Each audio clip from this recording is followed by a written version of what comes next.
Today special வாயில் வச்சதும் கரையிற மாதிரி ஒரு ஸ்வீட் பண்ணலாமா? காஜு மிட்டாய் எப்படி செய்யலான்னு பார்க்கலாம் வாங்க. 50 கிராம் அளவு முந்திரி ஆட் பண்ணிவிட்டு நல்லா ஃபைன் பவுடரை அரைச்சிக்கோங்க. அதிலே 50 கிராம் அளவுக்கு டெசிகேட்டட் கோகோனட் ஆட் பண்ணி நல்லா ஃபைன் பவுடரை அரைச்சிக்கோங்க.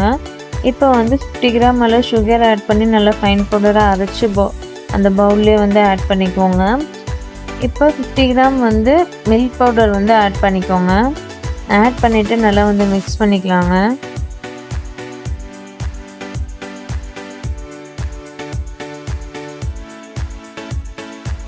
இப்போ இதில் நம்ம கொஞ்சம் கொஞ்சமாக பால் ஊற்றிட்டு நல்லா மிக்ஸ் பண்ணிக்கலாம். ரொம்ப பால் ஊற்றிடாதீங்க, அப்புறம் நம்மளுக்கு உருண்டை பிடிக்கிறதுக்கு கஷ்டமாக இருக்கும். எனக்கு ஒரு 3 to 4 டேபிள் ஸ்பூன் வரைக்கும் தான் பால் ஊற்றி நல்லா மிக்ஸ் பண்ணிட்டேன். இப்போ பாருங்கள் நம்மளுக்கு எந்த அளவுக்கு நல்லா திக்காக இருக்குதுன்னு. நம்மளுக்கு இப்போ இந்த அளவுக்கு நல்லா சாஃப்டாக வந்திருக்கு. இதை நல்லா ரோல் பண்ணி 3 பார்ட்ஸாக டிவைட் பண்ணிக்கலாங்க. உங்களுக்கு எந்த கலர் வேணுமோ அந்த கலர் நீங்கள் ஆட் பண்ணிக்கலாம். நான் red, green, yellow colour add பண்ணியிருக்கேன்.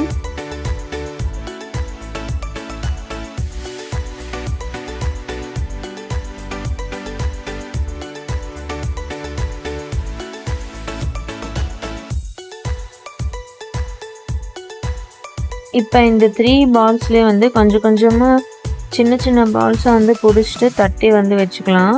ஒன்றுக்கு மேலே ஒன்று வச்சு நல்லா கவர் பண்ணிக்கலாம்.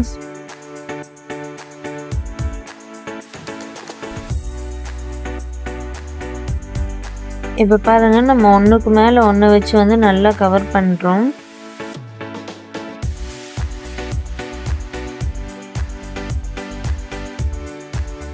நல்லா கவர் பண்ணிவிட்டு நல்லா பால் மாதிரி உருண்டை பிடிச்சிக்கோங்க. அப்போ தான் நமக்கு ஷேப் கரெக்டாக இருக்கும். இதுக்கு மேலே சில்வர் பேப்பர் வச்சுக்கலாம். சில்வர் பேப்பர் வைக்கிறது ஆப்ஷனல் தான்.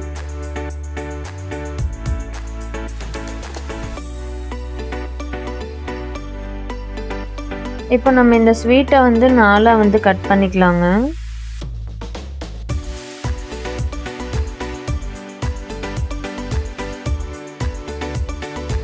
ஸ்வீட் பார்க்கறதுக்கு நல்லா கலர்ஃபுல்லாகவும் இருக்கும், சாப்பிட்றதுக்கும் டேஸ்ட்டும் அட்டகாசமாக இருந்துச்சு. கண்டிப்பாக இது நீங்களும் ட்ரை பண்ணி பாருங்கள். காஜு மிட்டாய் ரெடி ஆயிடுச்சு. இந்த பொங்கலுக்கு நீங்களும் இந்த ஸ்வீட்டை ட்ரை பண்ணி பார்த்துட்டு எப்படி இருக்குன்னு கமெண்ட்டில் சொல்லிடுங்க. Bye friends.